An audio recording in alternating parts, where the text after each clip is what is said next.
It was an electrifying floor routine that turned UCLA gymnast star Katelyn Ohashi into a viral sensation. I couldn't stop watching. Your energy is contagious. But behind that smile is a legacy of pain. It was more like, you don't look like a gymnast. You look like you swallowed a pig. You had coaches tell you that? Is just disgusting. She was the victim of fat shaming. I couldn't accept myself. Katelyn scored better than Simone Biles. But while Biles went on to win 4 Olympic gold medals, Why isn't she going to the Olympics again? There was a time where I was on top of the world. I was unbeatable until I wasn't. Oh, that was horrible. I am now known as the coach of Katelyn Ohashi. I was in the fight for my life. I had so much hate in me, and I was trying to rebel and take it out on my new coaches here. Because I'm one of the most decorated coaches. I'm relentless, mean, basically.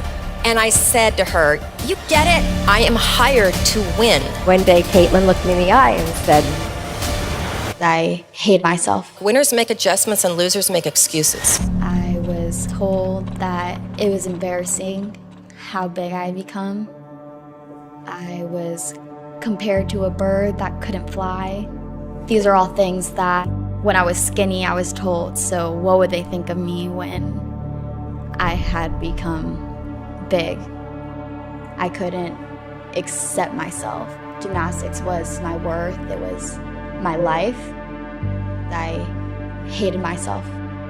It's a lot of pressure just because you can never escape it. So you go into the gym and you hear all about how big you look, and then you go on social media and you hear from the people that are following you. So you don't really ever escape it, and then even when you look in the mirror, because you've heard it so much, you start believing it.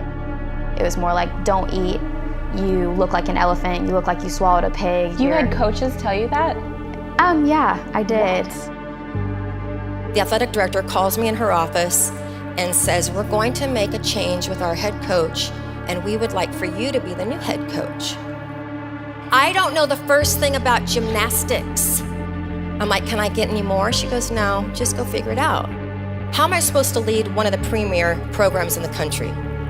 I did what I thought was the very, very smart thing to do.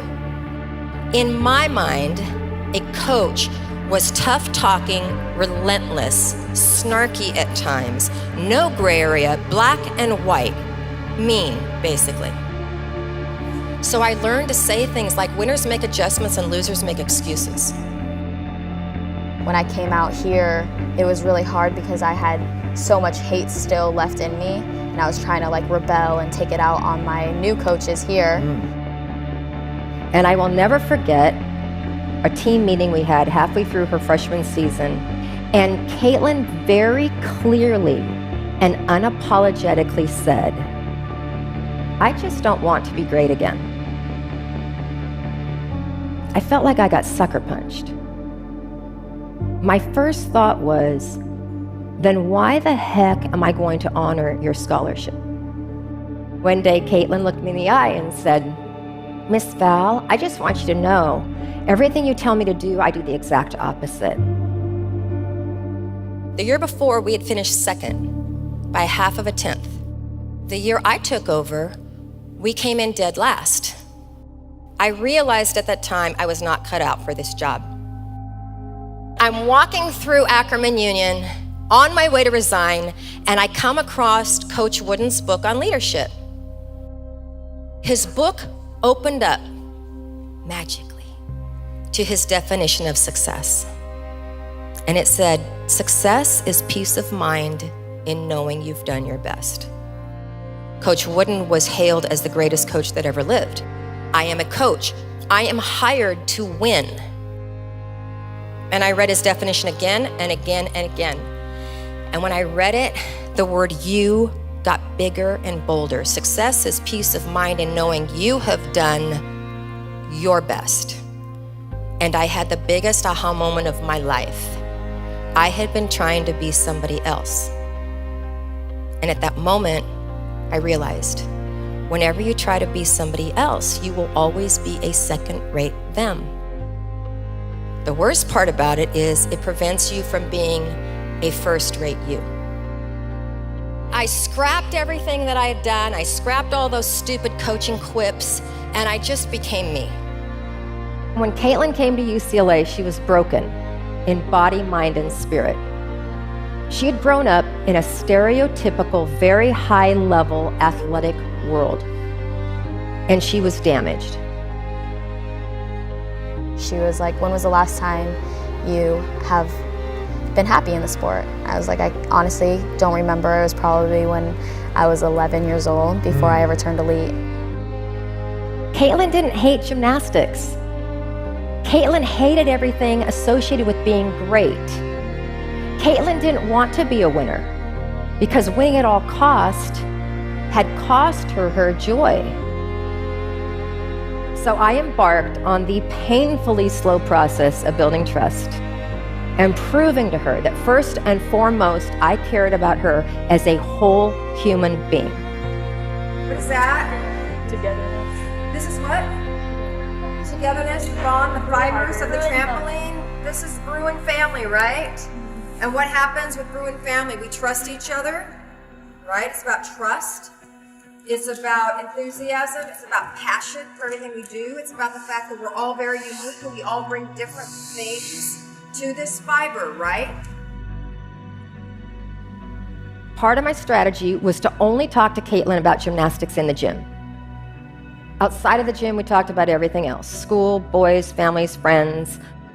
One thing that I've carried through in all of my coaching and teaching to help people feel good about what they are and who they are, and feel great about the fact that they're not a stereotype. And whoa, that is so cool that you're so unique.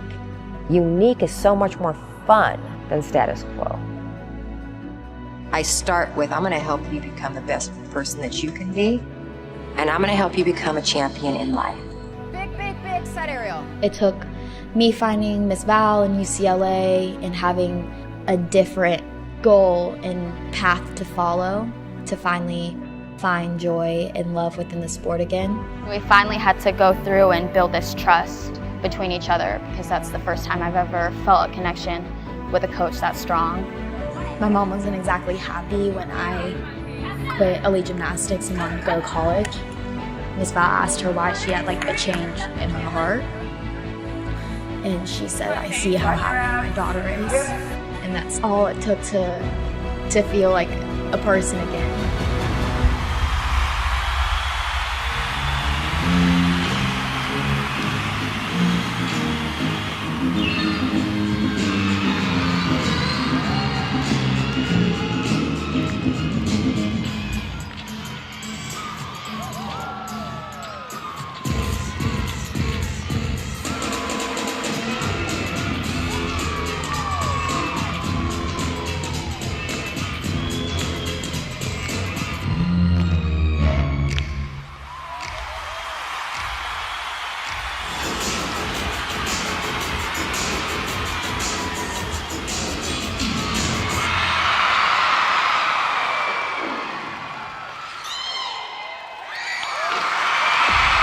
I think gymnastics can be a very brutal sport, but I don't think it's supposed to be a brutal sport. I just hope that in 10, 20 years, there will be people leaving the sport feeling untouched by it. At the end of the day, I think this should have been my path. I haven't been able to feel this type of happiness in a long time.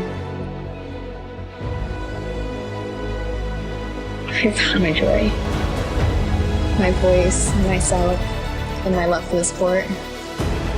It's not the outcome, it's not me standing on a podium with medals. It's me being able to walk out with a smile on my face and truly being like happy with myself.